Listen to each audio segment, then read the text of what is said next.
Hello everyone. मैंने last 2 videos में आपके साथ बैंकिंग चैप्टर के इंपॉर्टेंट टॉपिक डिस्कस करे थे।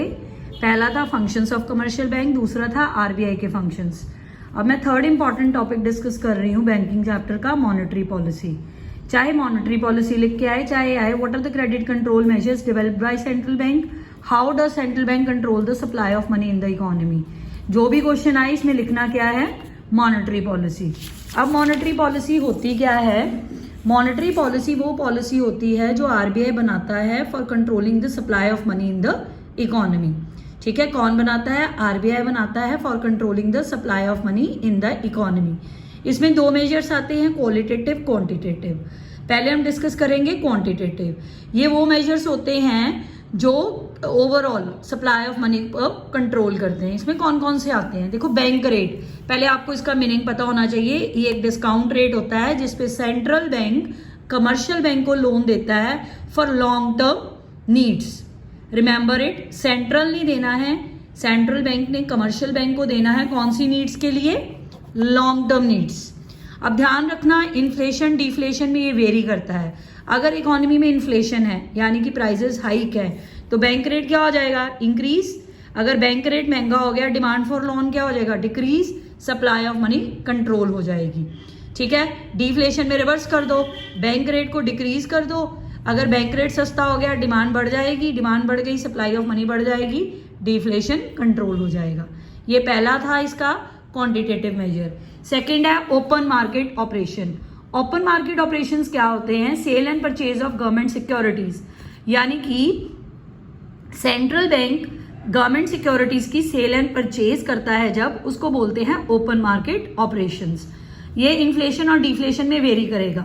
अब अगर इन्फ्लेशन है तो कमर्शियल बैंक के पास रिड्यूस करनी है, सप्लाई ऑफ मनी रिड्यूस करनी, वो कैसे होगी? क्या करेगा सेंट्रल बैंक? ये गवर्नमेंट सिक्योरिटीज की सेल इंक्रीज कर देगा, जिससे कमर्शियल के बैंक्स के पास कैश रिजर्व क्या हो जाएंगे? Decrease, lending power decrease, supply of money decrease, inflation controlled. Deflation में रिवर्स हो जाएगा। ठीक है, डिफ्लेशन में हमने सप्लाई ऑफ मनी बढ़ानी होती है, बस ये याद रखना।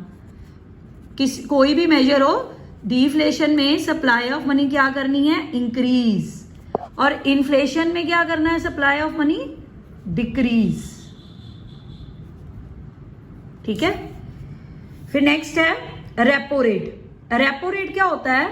द रेट एट विच, याद रखना, ये भी सेंट्रल बैंक कमर्शियल बैंक को लोन देता है पर शॉर्ट टर्म नीड्स के लिए, शॉर्ट टर्म नीड्स के लिए दिए जाते हैं। इसमें ये भी वेरी करता है इन्फ्लेशन और डिफ्लेशन में। जैसे इन्फ्लेशन में क्या है? रेपो रेट इंक्रीज कर देगा, महंगा कर देगा लोन, डिमांड कम हो जाएगी, सप्लाई ऑफ मनी गिर जाएगी, इन्फ्लेशन कंट्रोल। डिफ्लेशन में रिवर्स होगा। नेक्स्ट है रिवर्स रेपो रेट। ये रिवर्स रेपो रेट क्या होता है? आरबीआई एक्सेप्ट करता है कमर्शियल बैंक के डिपॉजिट्स जिस रेट पे, ठीक है, अगर उनके पास कोई सरप्लस फंड्स पड़े हैं, जिस रेट पे कमर्शियल बैंक आरबीआई को डिपॉजिट कराएगा उसको बोलते हैं रिवर्स रेपो रेट। ये भी इन्फ्लेशन और डिफ्लेशन में वेरी करेगा। अगर इन्फ्लेशन है, सप्लाई ऑफ मनी गिरानी है, रिवर्स रेपो रेट क्या हो जाएगा? इंक्रीज। और डिफ्लेशन में रिवर्स रेपो रेट डिक्रीज। देखो ध्यान से, ठीक है।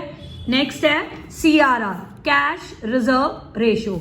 ये एक ऐसी मिनिमम परसेंटेज होती है अपने डिमांड डिपॉजिट्स की जो हर कमर्शियल बैंक को आरबीआई के साथ डिपॉजिट करवानी पड़ती है इन कैश फॉर्म। याद रखना, आरबीआई के साथ रखने होते हैं। करंट ये 4% है, वेरी करती है टाइम टू टाइम, ये भी आरबीआई ही डिसाइड करता है। इन्फ्लेशन में सीआरआर क्या हो जाएगी? इंक्रीज। डिफ्लेशन में डिक्रीज। ये सिंबॉलिकली मैंने लिखा हुआ है, इसे ध्यान से पढ़ लो, इजीली लर्न हो जाएगा। इन्फ्लेशन में सीआरआर अगर इंक्रीज होगी, लैंडिंग पावर क्या हो जाएगी? Decrease, supply of money decrease, inflation control. Deflation में रिवर्स है। क्लियर? नेक्स्ट है quantitative two SLR, statutory liquidity ratio. ये एक ऐसी रेशियो होती है जो हर कमर्शियल बैंक कुछ एक मिनिमम परसेंटेज अपने डिमांड डिपॉजिट का अपने पास रखता है, इट्स सेल्फ। सीआरआर आरबीआई के पास रखनी होती है, एसएलआर हर कमर्शियल बैंक खुद के पास रखता है। ठीक है, ये भी इन्फ्लेशन और डिफ्लेशन में वेरी करेगा। इन्फ्लेशन में इंक्रीज हो जाएगी, डिफ्लेशन में डिक्रीज हो जाएगी। इन्फ्लेशन में इंक्रीज पॉजिटिव रिलेशनशिप है, डिफ्लेशन में डिक्रीज पॉजिटिव रिलेशनशिप है। Next qualitative measures. क्वालिटेटिव में पहला आता है मार्जिन रिक्वायरमेंट रेशो, इसको MRR भी बोलते हैं।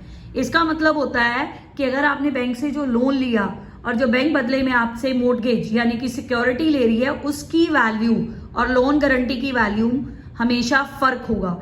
यानी कि difference between current value of security offered for a loan and value of a loan guaranteed. जैसे देखो एग्जांपल से समझो, एक पर्सन है, उसने अपना हाउस मोर्टगेज किया, गिरवी रखा, बैंक के पास 10 लाख का, लोन लिया 8 लाख का। ध्यान से देखो, प्रॉपर्टी 10 लाख की है, लोन 8 लाख का, जो 2 लाख का डिफरेंस है, what is that? That is MRR, marginal rate of requirement. हमेशा बैंक जो प्रॉपर्टी की वैल्यू है वो ज्यादा रखता है, क्योंकि उसकी मनी पर्सन के पास ब्लॉक हो जाती है और उस पर इंटरेस्ट भी लगता है। हो सकता है जिस पर्सन को लोन दिया वो डिफॉल्ट कर दे, तो उस टाइम पे रिकवर करना होता है बैंक ने अपना पैसा। दैट्स वाई हमेशा बैंक MRR मेंटेन करती है। इन्फ्लेशन में इंक्रीज हो जाती है, डिफ्लेशन में डिक्रीज हो जाती है। क्लियर? नेक्स्ट है qualitative measure rationing of credit. इसका मतलब होता है कि RBI कोटा फिक्स कर देती है बिजनेस एक्टिविटीज का कमर्शियल बैंक के साथ। क्या फिक्स कर देती है? कोटा फिक्स कर देती है हर कमर्शियल बैंक का अपनी बिजनेस एक्टिविटीज के साथ। कहने का क्या मतलब है? मिनिमम लिमिट, मैक्सिमम लिमिट आप लोन कितना दे सकते हैं कमर्शियल बैंक पीपल को, उसकी लिमिट सैंक्शन कर देती है। इन्फ्लेशन में ये क्या होगा? ठीक है, डिफ्लेशन में कोई सीलिंग नहीं होगी। ये फिक्सेशन कब होगी? कोटा की फिक्सेशन होगी इन्फ्लेशन में। कोटा की फिक्सेशन इन्फ्लेशन में होती है, डिफ्लेशन में कोई नहीं होती। नेक्स्ट है मॉरल सुजेन। इसका मतलब होता है कि RBI कोई भी एक्शन ले सकता है अगर उसने कोई रूल्स एंड रेगुलेशन फॉलो करने को बोले हो कमर्शियल बैंक को और वो फॉलो ना करे। ठीक है, जो सजेशंस उसने बोली हैं वो फॉलो ना करे, तो क्या करती है? वो पेनलाइज कर देती है, पेनल्टी लगा देती है, उसको बोलते हैं एक्शन लेना बाय RBI। क्लियर? लास्ट है डायरेक्ट एक्शन। अब जैसे हमने मॉरल सुजेन में करा, उसमें था कि RBI उनको बोलती है रूल्स एंड रेगुलेशन फॉलो करो, अगर नहीं फॉलो करते तो डायरेक्ट एक्शन लेती है। एक्शन क्या ले सकती है?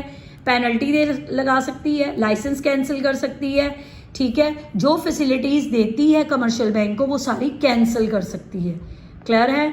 All these are the important functions और मेजर्स ऑफ मॉनेटरी पॉलिसी। ठीक है, 2 टूल्स होते हैं मॉनेटरी पॉलिसी के, क्वालिटेटिव, क्वांटिटेटिव। अच्छी तरह करना। Thank you very much.